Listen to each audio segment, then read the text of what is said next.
नमस्कार, आप देख रहे हैं इंडिया टीवी में हूं पिनास त्यागी। अगर आज लोकसभा के चुनाव हो जाएं तो नरेंद्र मोदी को युवाओं का, जेनजी का कितना वोट मिलेगा? अगर आज चुनाव हो जाएं तो 18 से 29 साल की युवा महिला वोटर्स और पुरुष वोटर्स की पसंद नरेंद्र मोदी होंगे या फिर राहुल गांधी? पिछले 72 घंटों से पूरे देश में यूथ की बहुत चर्चा हो रही है। नरेंद्र मोदी के तमाम सियासी विरोधियों की टाइमलाइन पर यूथ, जेनजी, जेन अल्फा का जिक्र हो रहा है। यूथ के नाम पर कॉकरोच जनता पार्टी के नाम से एक नई दुकान खुल गई है।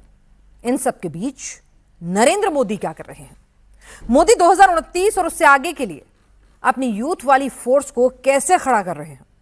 आज इसका एक लाइव डेमो खुद प्रधानमंत्री ने दे दिया।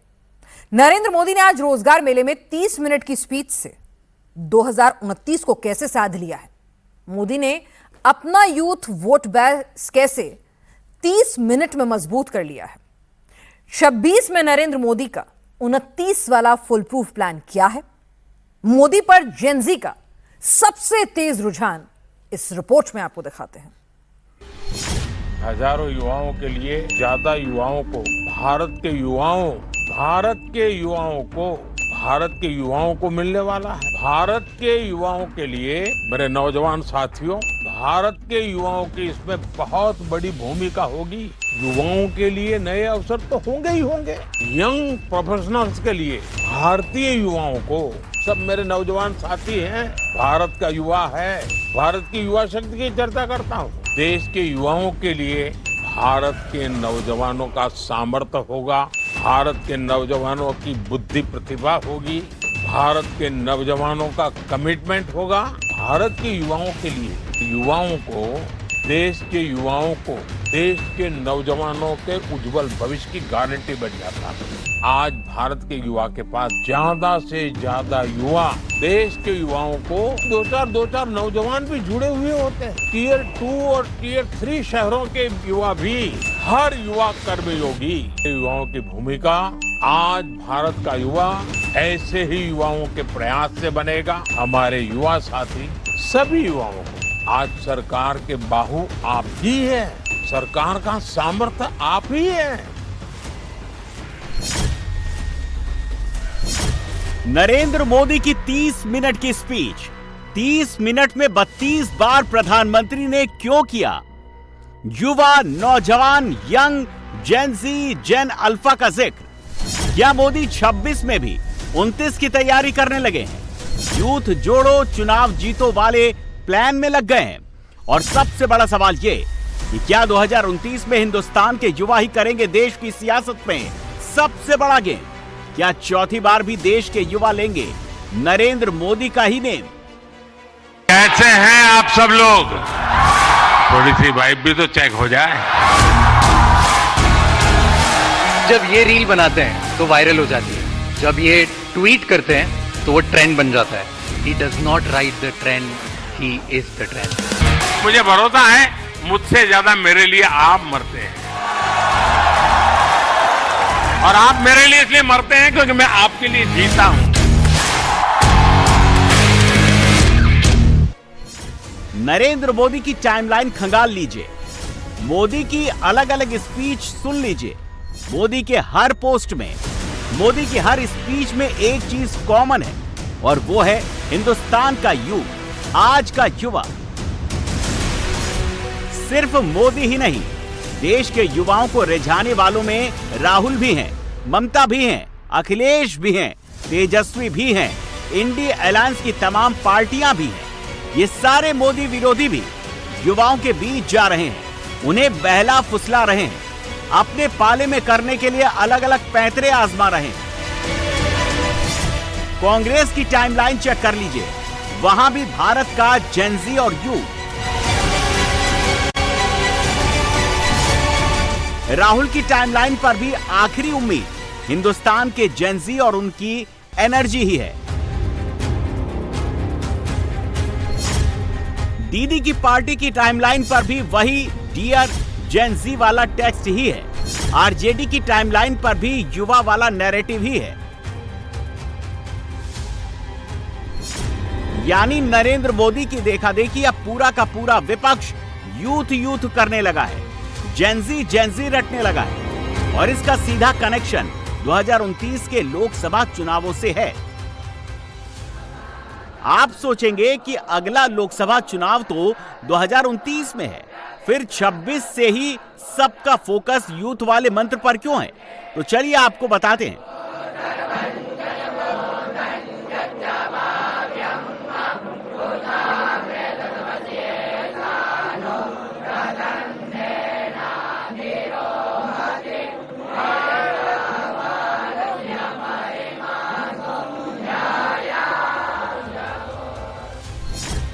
दो 2026 के आंकड़ों के मुताबिक इस वक्त भारत में 15 से 29 साल के बीच करीब 37 से 38 करोड़ युवा हैं, जो भारत की कुल आबादी का 27% है।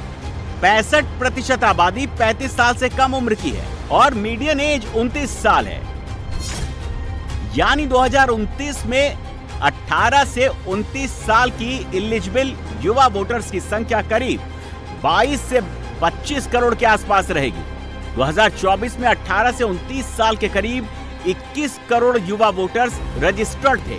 2029 तक ये संख्या बढ़कर 24 से 26 करोड़ हो सकती है। युवाओं में वोटर टर्नआउट आमतौर पर 60 से 70% तक रहता है। यानी अगर 2029 में 65% युवा वोटर टर्नआउट माना जाए तो कुल 15 से 17 करोड़ युवा वोट डाले जा सकते हैं। और 2026 में 2029 के इन्हीं 17 करोड़ युवा वोटर्स को अपने साथ जोड़ने की कोशिश शुरू हो गई है। नरेंद्र मोदी ने यहां भी लीड ले ली है। मोदी के विरोधी फिलहाल तो रेस में कहीं भी नहीं दिख रहे। मोदी ने युवाओं से उनके फ्यूचर पर क्या कहा है, अपना यूथ वोट कैसे मजबूत किया है और प्रधानमंत्री 2029 वाले प्लान पर कैसे काम कर रहे हैं, पहले ये आपको सुनाते हैं। आप सबको पता है, अभी 2 दिन पहले ही मैं 5 देशों की यात्रा कर करके लौटा हूं। कहने को तो ये सिर्फ 5 देशों की यात्रा थी, लेकिन इस दौरान मेरी दर्जनों देशों की बड़ी बड़ी कंपनियों के लीडर से बातें हुई, विस्तार से चर्चा हुई, मुलाकात हुई और हर जगह मैंने एक बात समान रूप से महसूस की है।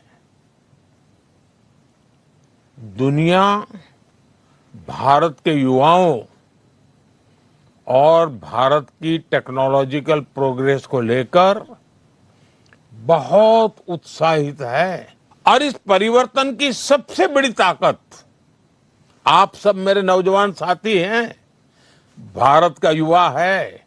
और मैं दुनिया में जहां भी जाता हूं, मैं काफी समय चर्चा में भारत की युवा शक्ति की चर्चा करता हूं।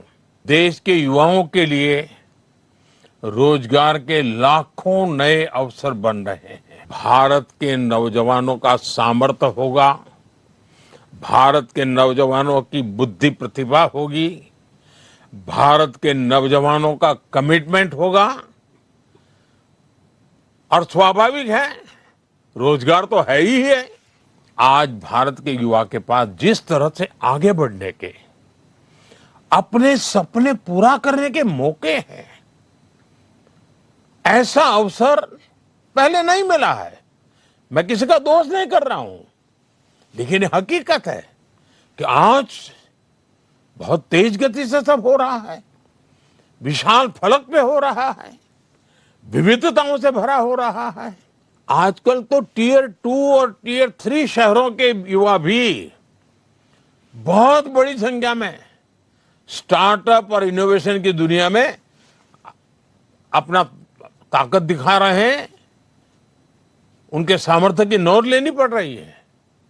ये परिवर्तन अब देश की अर्थव्यवस्था का महत्वपूर्ण हिस्सा है और मेरे लिए तो आप बहुत कुछ हैं। पहले जमाने में हम सुनते थे ना, सहस्त्र बाहु वाले फलाने, सहस्त्र बाहु वाले ढींकने। आज सरकार के बाहु आप ही हैं, सरकार का सामर्थ्य आप ही है। यानी एक तरफ नरेंद्र मोदी हैं जो हिंदुस्तान के युवाओं में ऊर्जा का नया संचार भी भर रहे हैं, रोजगार भी दे रहे हैं, विदेश से उनके बेहतर भविष्य के लिए इन्वेस्टमेंट भी लेकर आ रहे हैं और ऐसा करके मोदी 2029 के लिए अपनी अपराजेय फोर्स भी तैयार कर रहे हैं।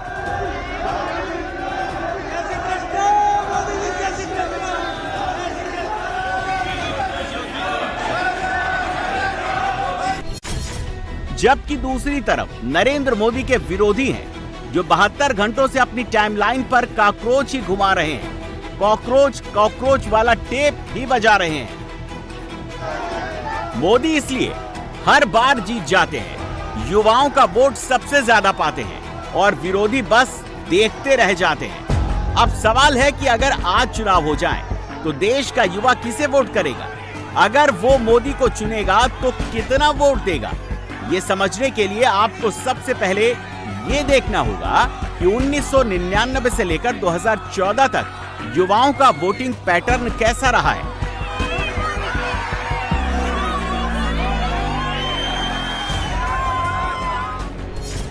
उन्नीस के लोकसभा चुनाव में 27% युवाओं ने कांग्रेस को और 26% ने बीजेपी को वोट दिया था। तब 8% युवाओं ने लेफ्ट और 5% ने बीएसपी को वोट किया था।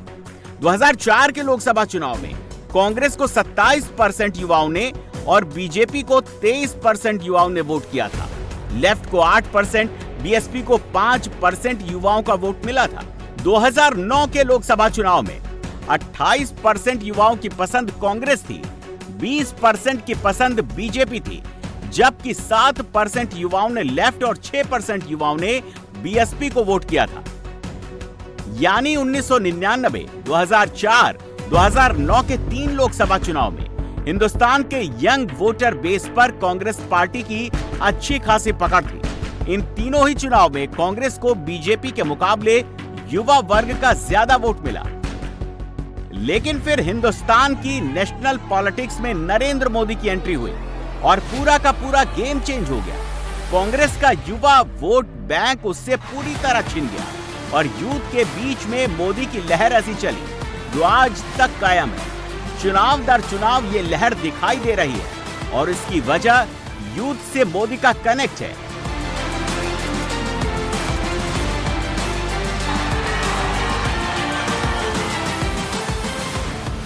बट दैट मोमेंट जब बस वो आ रहे हैं, हार्ट बीट स्टॉप हो जाने वाला मोमेंट था वो। स्वागत है आप सबका।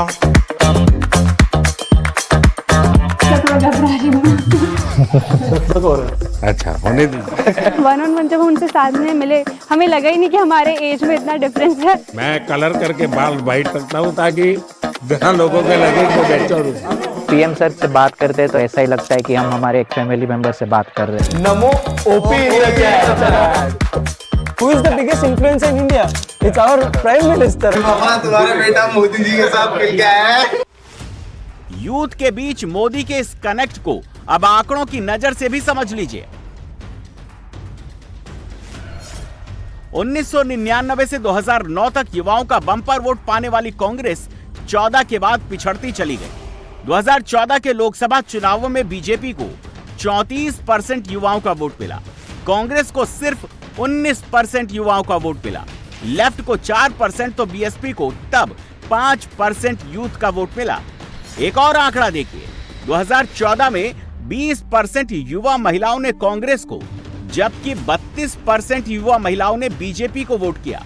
रही बात युवा पुरुष वोटर्स की, तो उनमें भी सिर्फ 17% ने कांग्रेस को, जबकि 36% ने बीजेपी को वोट दिया। 2014 में ग्रामीण भारत के 17% युवाओं ने कांग्रेस, जबकि 34% युवाओं ने बीजेपी को वोट दिया। शहरी भारत के 21% युवाओं ने कांग्रेस और 35% युवाओं ने बीजेपी को वोट दिया। एजुकेटेड युवाओं में यह आंकड़ा और भी ज्यादा है।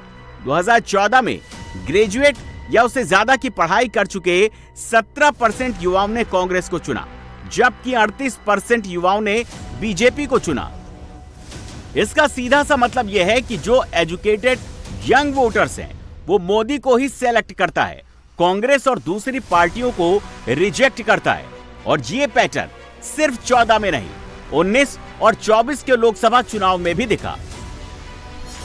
2014 के लोकसभा चुनाव में अकेले बीजेपी को 34% युवाओं का वोट मिला था। बीजेपी प्लस सहयोगी दलों को मिलाकर एनडीए को युवाओं का लगभग 38 से 41% वोट मिला। 2019 में युवाओं में बीजेपी का वोट शेयर बढ़कर 41% हो गया, यानी 2014 के मुकाबले बीजेपी को सीधे 7% यंग वोटर्स बेस का जंप मिला था। रही बात 2024 के लोकसभा चुनाव की, तो यहां भी बीजेपी को 39% युवाओं का वोट मिला था। बीजेपी प्लस सहयोगी दलों को मिलाकर एनडीए को 2024 में युवाओं का 46% वोट मिला था, जबकि 2024 के चुनाव में युवा वोटर्स में कांग्रेस का वोट शेयर सिर्फ 21% था। कांग्रेस के बाकी सहयोगियों को पिछले चुनाव में 12% युवा वर्ग का वोट मिला था। इन आंकड़ों का सीधा सीधा मतलब यही है कि बीजेपी का, नरेंद्र मोदी का युवाओं में दबदबा आज भी बरकरार है। मोदी की पार्टी अभी भी युवा वोटर्स में कांग्रेस से काफी आगे है। बीजेपी अभी भी युवाओं को सबसे ज्यादा आकर्षित करती है और इस यंग वोटर बेस को और मजबूत करने के लिए मोदी अभी से 2029 ही नहीं, उसके आगे की तैयारी में जुट गए हैं। जेन ज़ी ही नहीं, मोदी तो जेन अल्फा पर भी फोकस किए बैठे हैं।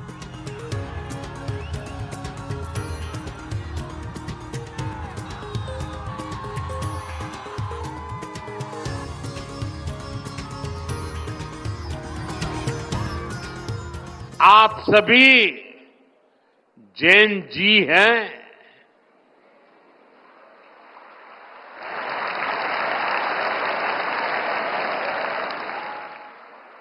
जेन अल्फा भी है।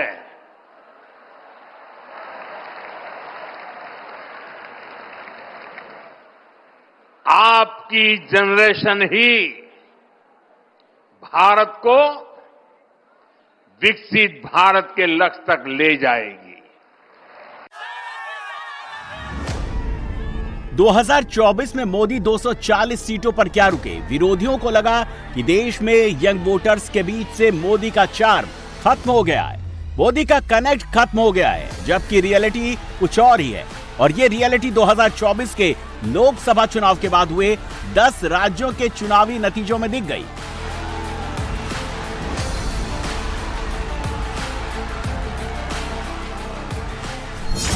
महाराष्ट्र के चुनाव में BJP plus Shiv Sena Shinde plus NCP Ajit Pawar को 18 से 29 साल के युवाओं ने बम्पर वोट दिया। दिल्ली में भी युवा और पुरुष मतदाताओं में बीजेपी का प्रदर्शन बेहतर रहा। बिहार में भी युवाओं में एनडीए की सफलता का बड़ा हिस्सा बीजेपी को ही गया। इसी तरह हरियाणा में बीजेपी को 33% युवाओं ने वोट दिया। बंगाल में 18 से 29 एज ग्रुप में बीजेपी को मजबूत समर्थन मिला।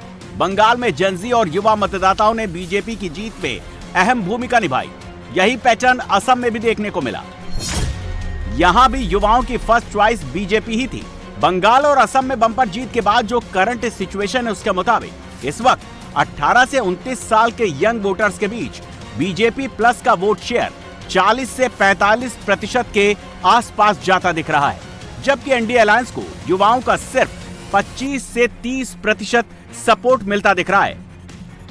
और ये इसलिए मुमकिन हो रहा है क्योंकि मोदी युद्ध स्तर पर युवाओं से जुड़े सारे मुद्दे न सिर्फ एड्रेस कर रहे हैं, बल्कि उनका समाधान निकालकर युवाओं का फ्यूचर भी सिक्योर कर रहे हैं। मोदी का रोजगार मेला ऐसा ही गेम चेंजर है जो अब युवाओं में हिट हो चुका है।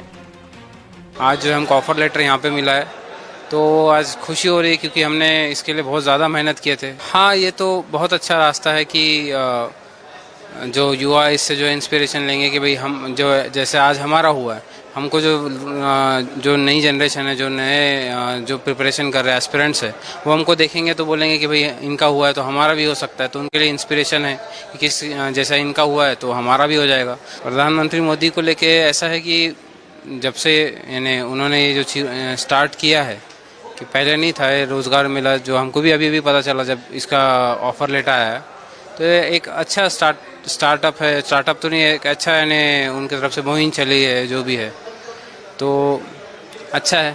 एक साथ यानी कॉम्बिनेशन में पूरा जो है इकट्ठा देते तो नए एस्पिरेशंस के लिए अच्छा है। सर उनके लिए तो मेरे पास कोई वर्ड्स ही नहीं है, बट वो एक बहुत बहुत अच्छे लीडर हैं, वो मेरे तो फेवरेट लीडर हैं वो। देश के युवा नरेंद्र मोदी की तारीफ कर रहे हैं, उनके एफर्ट्स को अप्रिशिएट कर रहे हैं और ये सोच सोच कर मोदी विरोधी अभी से बहुत जल रहे हैं। तभी तो युवाओं के मन में भ्रम फैलाने की कोशिश कर रहे हैं, मोदी के खिलाफ भड़काने की कोशिश कर रहे हैं। ये जो लोग हैं, ये लोग संवेदनहीन लोग हैं, इनको संवेदना ही नहीं है, इनको केवल भावनाएं भड़कानी है, हर मुद्दों से ध्यान हटकाना है। बच्चों का भविष्य बर्बाद हो, नौजवान बर्बाद हो, किसान बर्बाद हो, महिलाएं बर्बाद हो, इनको किसी से कोई मतलब नहीं है, अपना लक्ष्य इनको हासिल करना है। मोदी विरोधी इकोसिस्टम के नेता कह रहे हैं कि देश के युवाओं को प्रधानमंत्री पर विश्वास नहीं रह गया है, लेकिन तमाम आंकड़े, तमाम सर्वे यही कह रहे हैं कि मोदी आज भी लीडर नंबर 1 है। युवाओं के बीच, जेनजी के बीच भी सबसे ट्रेंडिंग मोदी ही है। यंग वोटर्स के बीच नरेंद्र मोदी अपनी इस बढ़त को 2029 तक कैरी फॉरवर्ड करना चाहते हैं और अगर वो ऐसा करने में कामयाब हो गए, अगर युवाओं के बीच मोदी लहर 2029 तक कायम रही, तो फिर चौथी बार मोदी को प्रधानमंत्री बनने से कोई नहीं रोक सकता।